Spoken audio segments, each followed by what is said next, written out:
ahora sí vamos a saludar con nuestro primer invitado, el doctor Pedro Moncada Aguad. Con él vamos a hablar dos temas importantes. Vamos a hablar las causas de la violencia y delincuencia en el país.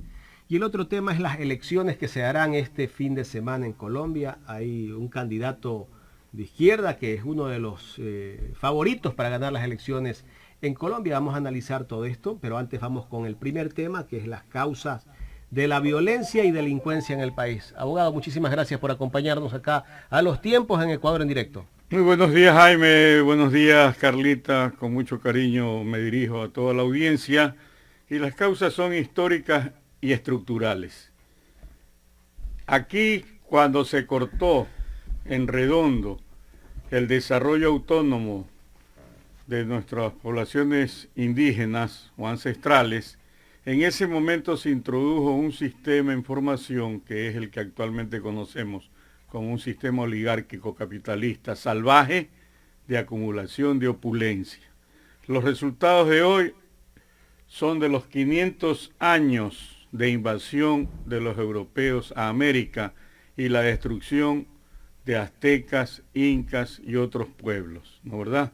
Acuérdense, bajo la cuestión de buscar el dorado, eran tan ignorantes que torturaban a la gente para que les diga dónde estaba el dorado, les cortaban la nariz, las orejas, eran verdaderas masacres que se cometieron, aparte del etnocidio, de las enfermedades catastróficas que empeñaron. Es decir, esa es la raíz. ¿Y por qué la nombro? Alguien va a decir, bueno, y eso ya pasó hace tanto tiempo, porque lo actual es producto de aquello que se formó en el país, a pesar de la independencia, a pesar del intento que significó la revolución alfarista, a pesar de los cambios que trató de introducir Correa hasta hace 5 años, pero ¿qué se formó? ¿Cuál es el poder real en el país? Es el poder oligárquico. ¿Quiénes están ejerciendo ese poder con éxito para ellos?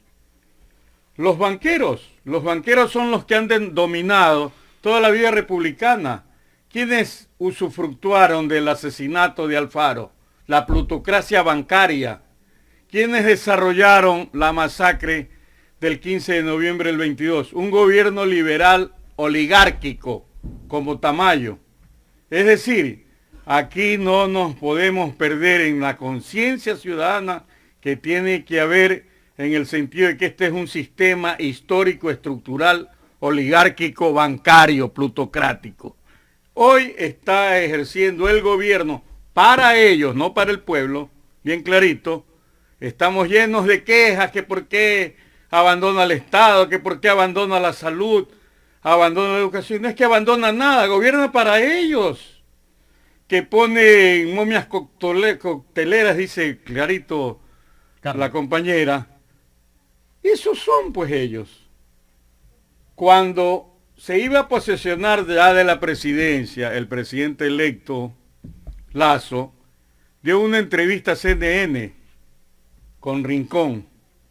¿Y qué le dijo? Cuando Rincón le dijo, mire, pero usted va a coger un estado en crisis. Un momento le dijo, lo que está en crisis es el sector público. El sector privado está en bonanza.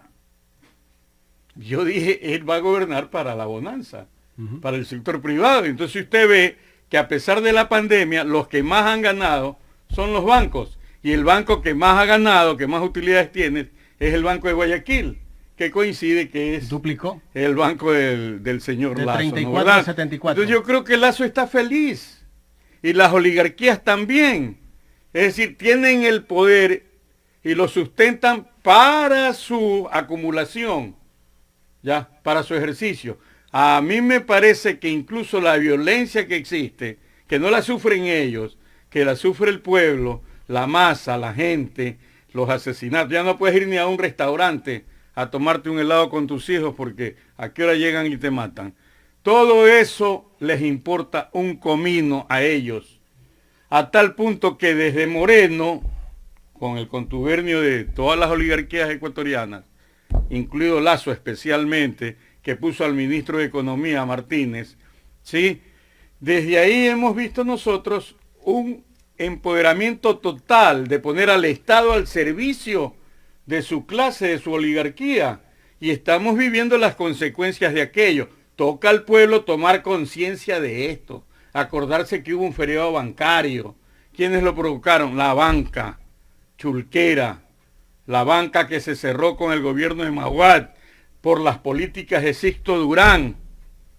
Maguad lo que hizo fue operar lo que Dají, que ahora es un gurú, que habla hasta de pastillaje, es un todólogo, para mí es un sinvergüenza, ya, que hace influencia sobre la subjetividad de la gente para estar al servicio de estos poderosos, de esta oligarquía que está gobernando.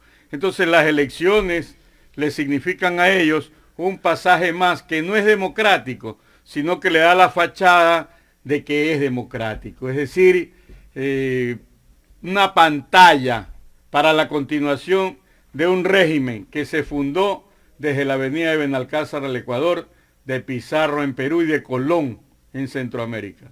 Desde ahí hay que verlo como proceso hasta el día de hoy. Doctor, si bien es cierto, bueno, este es un proceso histórico, la historia se repite y bueno, pues cuando llega un gobierno neoliberal, hay una línea marcada que ellos van a seguir. Pero justamente el discurso de este gobierno ha sido en el tema inseguridad, que es porque el gobierno anterior, el gobierno de izquierda, pactó supuestamente con estas bandas delincuenciales, con estos capos. ¿Realmente usted cree que fue un pacto o cómo fue que entonces la izquierda pudo manejar ese tema y no vivir en la zozobra que vivimos actualmente?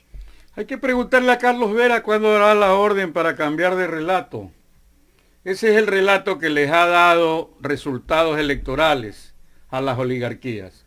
Es decir, mirar por el retrovisor 5 años atrás y tratando de mantener a la gente engañada de que todos los males son culpa del gobierno anterior a Moreno, es decir, de Correa. Todos los males y todos los bienes son la vacunación, todo lo bueno es cuatro locales escolares arreglados, como dijo hace unos días, ¿sí? Y todo lo bueno está por venir. Es decir, proyectos. Tenemos el proyecto de hacer el tren, no sé, a la luna, no sé. Tenemos el proyecto de hacer tal cosa. Tenemos el proyecto, tren multipropósito. ¿qué está haciendo? Sigue en campaña electoral.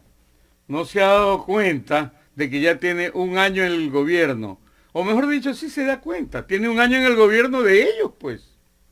El gobierno del encuentro de los banqueros. El pueblo no les importa. ¿Qué política pública han hecho para solucionar el problema de la seguridad? ¿Ya? ¿Qué organismo del Estado se encarga con presupuesto suficiente al tema de la seguridad? Para ellos es funcionable toda esta violencia, porque entonces significa en la subjetividad de la gente que vivimos pues una zozobra, ¿sí? De que nos van a asaltar, de que nos van a matar, que se van a meter a la casa, etcétera, etcétera. Entonces, ¿qué tipo de gobierno sueles escoger cuando hay una psicología social, una psicología colectiva, de que se necesita mano fuerte? Es decir, son las propuestas de la derecha. Es decir, las penas tienen que incrementarse, hay que matar a todos los delincuentes, etcétera, etcétera. Es decir, un sistema fascista. Eso les conviene. Es lo que ha ocurrido en Colombia desde hace 50 años. Más, 70 años, del 48. Es decir, en un sistema en donde reina la violencia contra el pueblo, porque no es contra ellos, esas oligarquías se montan con sus medios de comunicación y ganan las elecciones. Y sin duda que no es contra el pueblo, porque ellos están bien resguardados y bien asegurados, y sabemos, ya lo dijeron incluso desde Estados Unidos, ¿no? Que tenemos aquí narcos también de saco y corbata en muchas instituciones públicas, ¿no? Entonces vemos cómo todo esto se va arrastrando. Doctor, políticas públicas que no hay definitivamente en este país y que al parecer no se ven o no se van a ver en el transcurso del tiempo. ¿Cómo se debería tratar en estos momentos el tema de seguridad en este país? Un elemento, usted nombró los narcos. Ese es un fenómeno estructural, es un fenómeno del sistema. Es un negocio tan millonario que involucra prácticamente a todos los tejidos de la sociedad. Entonces usted encuentra oficiales militares Servicio activo, miembros del narcotráfico. Policías, miembros del narcotráfico. Burócratas de alto contorno, miembros del narcotráfico. Es decir, ese es un negocio ilegal, pero con participación institucional. Ya, entonces no es que es una cosa aparte de la sociedad. Podemos no. decir que es un secreto a voces entonces. Podemos decir que porque es parte, la misma institución lo sí, sabe. es parte de la sociedad, así de concreto. Entonces es un negocio tan millonario que siempre está cooptando para sí una serie de elementos que tienen un nivel de poder. Es un secreto a voces que se dice, a ver, capturaron 1 tonelada de droga, pero pasaron 10, por ejemplo. Es decir, todo está más o menos articulado. Esto es un poco la teoría de la conspiración, que a veces puede ser exagerada, pero no tanto en países como los nuestros, o en países como México, como Colombia, como Estados Unidos, donde el narcotráfico es parte de la vida cotidiana y de la vida institucional de esos países. ¿De qué ha vivido Colombia todo este tiempo? Del petróleo, de la cocaína. De la cocaína. La cocaína es un producto... Es lo que inyecta circulante a ese país. Es o es lo que ha inyectado, por así decirlo. Es lo que genera las fortunas de las oligarquías. Aparte de eso, han desplazado a la sociedad, a los campesinos, para apoderarse de sus tierras y han formado grandes latifundios, los carteles. Y eso está pasando ahora acá en Ecuador. Y eso está pasando aquí en el Ecuador, o sea, van a sustituir los cultivos. Por eso es que no se arregla el tema de los arroceros. No les importa. De los campesinos. No les conviene. Hay un sistema que marcha rumbo hacia el narcotráfico. Porque ese es el negocio de la oligarquía. ¿Quién lava el dinero del narcotráfico? Los bancos, pues. Ellos aquí en Estados Unidos. ¿Dónde están los paraísos fiscales? Paraísos o cloacas fiscales. ¿Quiénes tienen el billete en los paraísos fiscales? Aquí pasó desapercibido, en otras palabras, como cualquier cosa, el tema Pandora Papers. Así es. ¿Ya? Si aquí hubiera institucionalidad y política responsable, el señor tenía que irse a su casa porque había sido descubierto en un perjurio, al jurar que no tenía capitales en el exterior. Y sí los tenía, pues. No solamente que los había pasado en especie de testaferrismo a la misma familia, sino que tenía dinero. ¿Y dónde son esos paraísos fiscales? En Estados Unidos, donde los adalides de la lucha contra la corrupción. Entonces son falacias. Todo esto es parte del sistema. Me decía políticas públicas. Existían políticas públicas. ¿De qué se encargó Moreno y las oligarquías? Llamó a una consulta popular, manipularon las mentes del pueblo, se tomaron no para mejorar la Constitución, desconocieron la Constitución. El señor Trujillo se declaró por encima de la Constitución, o sea, él creyó que era un dios. Ya. Dijo que él estaba por encima de la Constitución. Por eso era Dios. Momento. Ya por encima de la Constitución. Y los medios aplaudieron todo esto. Está Dios. Todos ellos eran parte de un tinglado. ¿Y qué hicieron? Destruyeron todo. ¿Y qué tiene usted hoy en día? A nivel de cortes, un desbarajuste. El presidente de la Corte suspendido, en algún momento participó del notario Cabrera, donde captaban dinero y no pasa nada aquí. Ya. Y los compañeros abogados que ejercen un poquito más que mí, me dicen, hermano, yo quiero hacer una defensa, tengo que saber cuánto hay para poder resolver el tema. O sea, te enseñan es cómo transar, no cómo estudiar el derecho. O sea, no hay que debatir. O sea, yo podría ir como ignorante, cojo un juicio y lo que tengo que saber es a quién tengo que darle y cuánto tengo que darle plata para ser un abogado exitoso. Hemos llegado a ese extremo. ¿Por qué? Porque hay corrupción, pues. O sea, la corrupción es un elemento que está hasta en las tiendas, pues. Porque si usted va a comprar una salsa de tomate y dice precio de venta al público $1, por decir algo. Te cobran 1.20, 1.50. Así te cobre $1 más un centavo. El taxista, etcétera, etcétera, ¿no verdad? Entonces, vivimos un sistema en donde la corrupción es está ahí en la estructura de la sociedad. ¿Y quién ha generado la corrupción? Las oligarquías, pues. Ellos han sido los que han generado la corrupción. Con el dinero han ¿Cómo comprado. ganaban las elecciones después de Alfaro? A través del fraude. Si se levantaba el pueblo, como por ejemplo los trabajadores en Guayaquil el 15 de noviembre del 22, ¿cuál es la solución? Recupera la plaza como sea, dijo el presidente de la República de ese entonces a la plaza militar. El como sea era a bala y mataron más de 1000 personas. Es decir, ellos sí saben lo que tienen que hacer cuando defienden sus intereses. Ya, cuando una violencia como la delincuencial, que yo creo que es funcionable al poder oligárquico, existe, no les interesa terminarla. No. ¿Por qué? Porque conviene, sí, soy muy maquiavélico al decirlo, conviene que exista para que cualquier proyecto de ultraderecha se imponga en las elecciones. Ya verá usted en toda esta campaña cuál va a ser el principal punto de gobierno municipal. La seguridad, ¿cuál? Mano dura. Mano dura. Abogado, bueno, el presidente de la República ha dicho que ha sacado 750.000 personas de la pobreza, pero las cifras no sé de dónde las saca, no sé si el INE que le ha entregado esas cifras, pero la realidad que nosotros constatamos día a día es que vemos más mendicidad en el país, vemos más violencia, más delincuencia, más muertes por sicariato. No sé si esas cifras tal vez alguien se las entrega para que hable bonito y la gente se convenza y los que están en la asamblea aplaudan el discurso del presidente de la República. Sigue incrementándose la violencia, pero él habla de un discurso de que han bajado los niveles de pobreza en el país. Bueno, si hay gente que se convenza por un discurso, qué pena, es problema de ellos.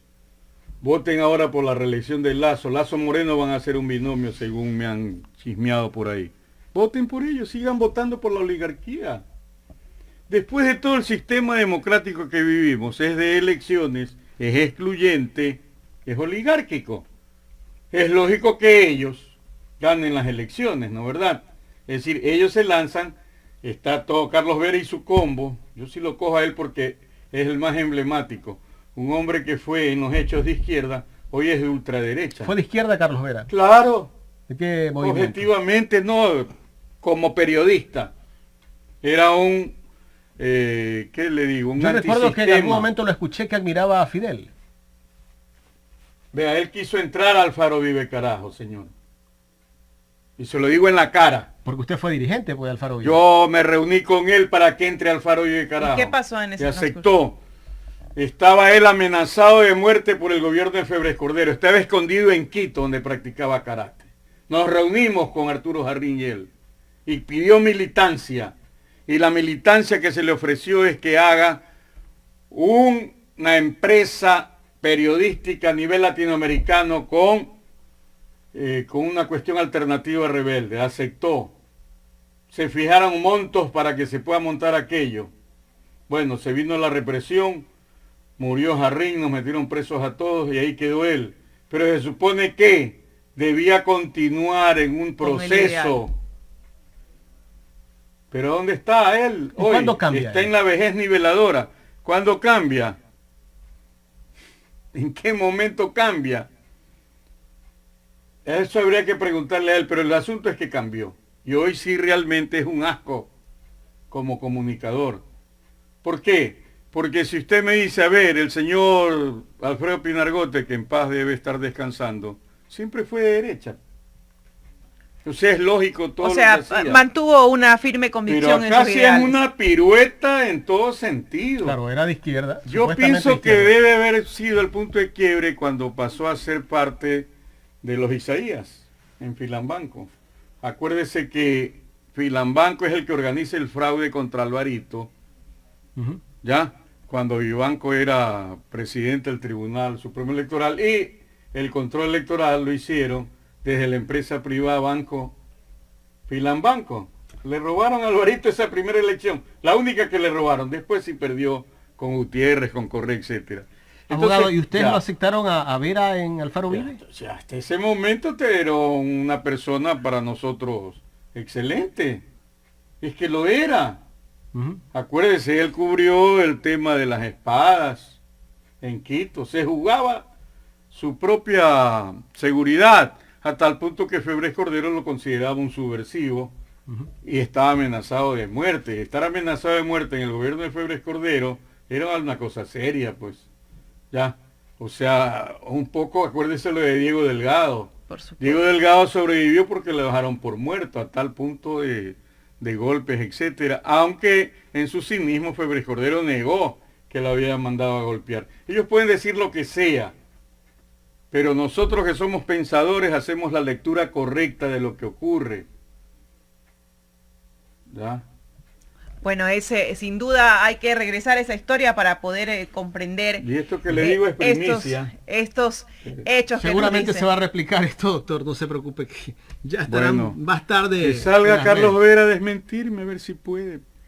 Usted se reunió con él, usted estuvo presente. Claro, pues con Arturo Jarrín Él dijo, en yo la quiero- casa de él en Quito. Yo quiero ser parte del movimiento. Sí, señor.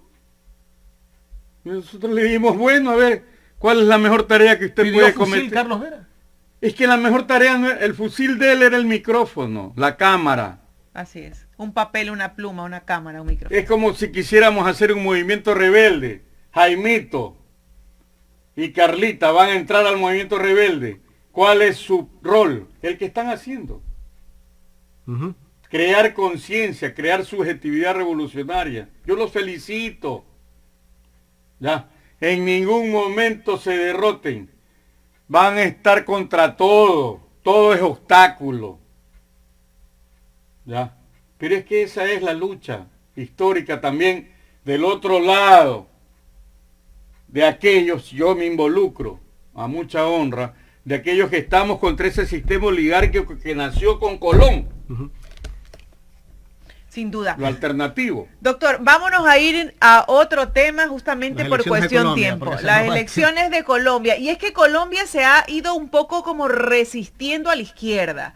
Pero bueno, también se ha estado dando cuenta en los últimos tiempos que la derecha no le ha funcionado muy bien. Y es que tenemos ahora a Petro casi con un pie en la casa de Nariño. Si revisamos la historia, es la primera vez que hay una opción concreta, posible, creíble, de que un sector de izquierda progresista como el que representa Petro, que son también el acumulado histórico, toda la rebeldía del 19, etcétera, pueda llegar a la presidencia de la República contra tantos enemigos mortales que tiene.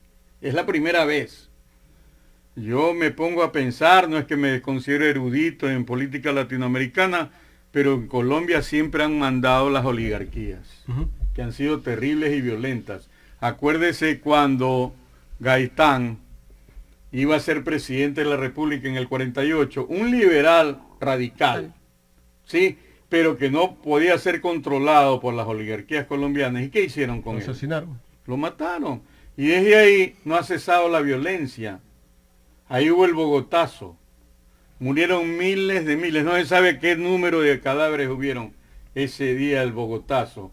Coincidió que había una asociación latinoamericana de estudiantes con Fidel Castro en representación de Cuba en el 48, mucho antes de que Batista se haya tomado el poder y se haya luchado a partir de la toma del cuartel Moncada en ese entonces, ¿no verdad? Algún tío mío allá en Cuba debe haber sido el militar que le pusieron ese nombre, Y ¿no? lideró eso. Y entonces Colombia viene desde el 48 hasta ahora con todo un proceso de violencia. Pero en ese proceso de violencia, ¿quiénes han sido los usufructuarios de ese proceso de violencia? Las oligarquías. Está íntimamente ligado todo el sector de Uribe a los falsos positivos, al narcotráfico, a la parapolítica, etcétera. Ellos vienen en el poder. Uribe puso a Duque en el gobierno. Allá hay un sistema de compra de votos. Pero ¿qué lectura le podemos dar a Petro justamente en este momento después que él ha formado parte también de movimientos guerrilleros? La y también lectura ha es sido- que él representa la posibilidad de un cambio de modelo. Petro lo dice, vamos a hacer una revolución agraria. Eso es lo que necesita. Sí, sí. Es urgente porque no puede seguir viviendo del petróleo, del carbón ni del narcotráfico. Igualmente tienen que hacer acá en Ecuador. Tiene que haber, yo creo que es un tema regional y mundial, un tema ecológico, un tema de la agricultura, de la seguridad alimentaria, eso. Y además la reforma educativa. Petro dice, así como necesitas comida para poder alimentar orgánicamente el cuerpo, necesitas el alimento de la inteligencia. ¿Cuál es? La educación. Entonces, aquí y allá no les interesa la educación, sino solo para las élites. ¿Qué tipo de profesionales forman, desgraciadamente, en las universidades privadas? Mi respeto para ellos, pero ¿qué tipo de profesional? Entonces, el médico quiere ser médico para arreglar narices, tetas y asentaderas. ¿Por qué? Porque ese es billete. ¿Está pensando acaso en ir a los cerros a salvar para dar medicina familiar, preventiva? Aquí estaban los cubanos haciendo eso, pero como eran comunistas, en la mente de Moreno, mandó a esa gente. En Vallenita yo recuerdo, cientos de personas, Oscar Vélez llevaba. Y hacía operaciones gratuitas incluso. Totalmente. Ya, pero ¿qué pasó? Los votaron. ¿Quién se perjudicó con eso? Las oligarquías, no, el pueblo. Es decir, las medidas que toman siempre perjudican a la gente. Toda la gente que votaron en la pandemia y que siguen votando de los sectores públicos. Ya, en ascuas tienen a los profesores universitarios. Más allá de los rectores, etcétera. Es el Estado. Es el sistema. Es el sistema. Doctor, pero bueno, volviendo al tema de Colombia, en el caso de que Petro llegase a ganar las elecciones, ¿cómo ve usted que sea recibido esto a nivel región por el resto pues de los gobernantes de los otros países? Bueno, yo ya estoy comprándome 2 botellas de vino para celebrarlo uno, es decir, con mucha alegría vemos eso. ¿Podría ganar en primera vuelta? Con mucha esperanza, eso está un poco en veremos, pero yo creo que Petro, si no lo matan, que es una cuestión muy concreta. Pero hay un general del ejército que ha dicho que no lo van a dejar asumir si gana la presidencia. Gustavo. Bueno, él tendrá que depurar, el presidente tendrá que mandar a su casa a este individuo, y si lo que se ve es una propuesta de golpe de Estado, tiene que meterlo a la cárcel, enjuiciarlo. Es decir, necesitamos un gobierno que se pare tieso frente a las pretensiones de las oligarquías y de los violentos. O sea, no por eso va a venir Petro a decirle, a ver, general, no se preocupe, que el sistema va a seguir siendo el mismo. Eso sería un fracaso terrible para la gente. Entonces hay esperanza. Como hay esperanza en que en Chile salgan por los fueros de lo que significa una constituyente y un cambio que quiere el país. Como significa la posibilidad de que gane Lula en Brasil. ¿Ya?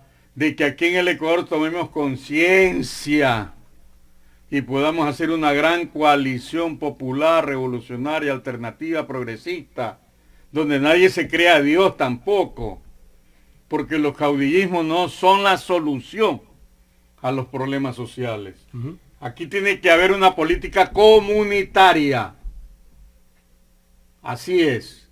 Es decir, un pueblo empoderado. ¿Con Pachacuti cómo está? Dios mío. No me hagas hablar de... Estamos hablando de comunitaria. Ellos son comunidades. ¿Qué comunitaria puede ser Yori, pues? O Quispe. O el sector que transó con el gobierno para ponerle a Yori que le agradece. Señor presidente, gracias a usted soy presidenta de la asamblea. Me da pena esa señora. Ya, tanta incapacidad mental, Dios mío. Cuando la Asamblea Nacional debería representar los intereses colectivos de la sociedad. Entonces usted vea, da vergüenza ajena, da ganas de llorar. Bueno, hay 2 alas ahí. Una ala rebelde que le llaman y la otra ala que es de Marlon Santi, que también es un impresentable. No porque sea indio vamos a decir loas. No, es impresentable, es un politiquero de 7 suelas. Entonces, Pachacuti ha perdido una oportunidad. Es una frustración para la gente. Porque en el imaginario colectivo, hablar de Pachacuti hasta las elecciones últimas era hablar de un cambio. de una forma distinta a hacer política, en donde los individuos tenían que someterse a la colectividad. Y de hecho, por eso fue que Yacu Pérez pudo incluso alcanzar algunos números importantes. De algunos que pensamos bien, no mal, creemos que ganó en la primera vuelta el paso a la segunda, que tuvo más votos que Lasso, pero Lasso es malagradecido hasta con sus panas. ¿Quién le hizo control electoral? Nebot, o sea, los socialcristianos. ¿Y qué hizo? Los votó antes de llegar al gobierno. Me da hasta pena el señor del Chopo, que viajó antes de posesionarse como embajador a comprar una mansión en España porque iba de embajador, como presidente del Partido Social Cristiano. En el momento que se peleó Nebot, él dijo, bueno, ¿qué hago? Me quedo con mi cargo. Un partido de 40 años, o sea, ahí usted ve también, yo no solamente estoy diciendo intereses, pero es producto. ¿Y usted cree que se vuelvan a juntar tal vez en los próximos meses el PSC con el partido de Lasso? Ellos en el fondo como oligarquías defienden intereses, no principios. Por lo tanto puede ocurrir si no se llevaban. Se habían dicho hasta Vela Verde, hicieron un pacto. Ahora, malo o bobo por parte del quien ejerce la presidencia, haberse peleado con su mejor aliado. Manifestado por monjes, es decir, ¿para qué vamos a compartir el poder? Nosotros somos suficientes. Ahí está el gobierno. Está yéndose a pedazos. Sin apoyo absoluto. Yo digo que no se cae a pedazos, Jaimito. Está consolidado en sí mismo. Ya, en lo que ellos representan y en lo que quieren. Más riqueza, más acumulación. Ahí tiene la Reserva Internacional. Usted puede querer, como padre de familia, escuchado por ahí, que usted tenga $1.000.000 en un banco y tenga muchas dificultades en la casa para comer, para vestir, para educarse, y no traiga parte de esa plata para invertirla en educación, en salud para su familia. Y no las tiene allá. ¿Y para qué está toda esa plata? Miles de millones de dólares. Pregúntele desde Martínez. Él piensa como banquero. Desde Moreno. Con esa plata garantiza cualquier percance que tenga la banca. Y tienen una ley que prohíbe que ese dinero se utilice en el sector social. Pregúntele a Pablo Dávalos. Así es. Tráigalo. Así es. Él sabe al dedillo esto. Sí, hay una ley. Yo estoy hablando ahí entre ignorancias, ley de defensa de la entre ignorancias y adivinanzas. Sí. Pablo Dávalos. Aquí lo ha dicho Pablo Dávalos. Que dicen que va a ser candidato a la alcaldía de Quito y ojalá que así sea. Pregúntele. Yo lo apoyaría. Tengo un montón de panas en Quito y les diría, por favor, voten por una alternativa. Un hombre sabio, un hombre honrado. Por ahí le han creado una leyenda de que él transó con Moreno. No, señor, revisen bien la historia. Abogado, queremos agradecerle por haber aceptado conversar aquí en Ecuador en directo. ¡Tan poquito! Se fue el tiempo ya. Muchas gracias, Jaimito, muchas gracias, Carlita. Un saludo a toda la audiencia. Estamos a la orden. Me encanta el micrófono, brother. Listo, gracias al abogado Pedro Moncada.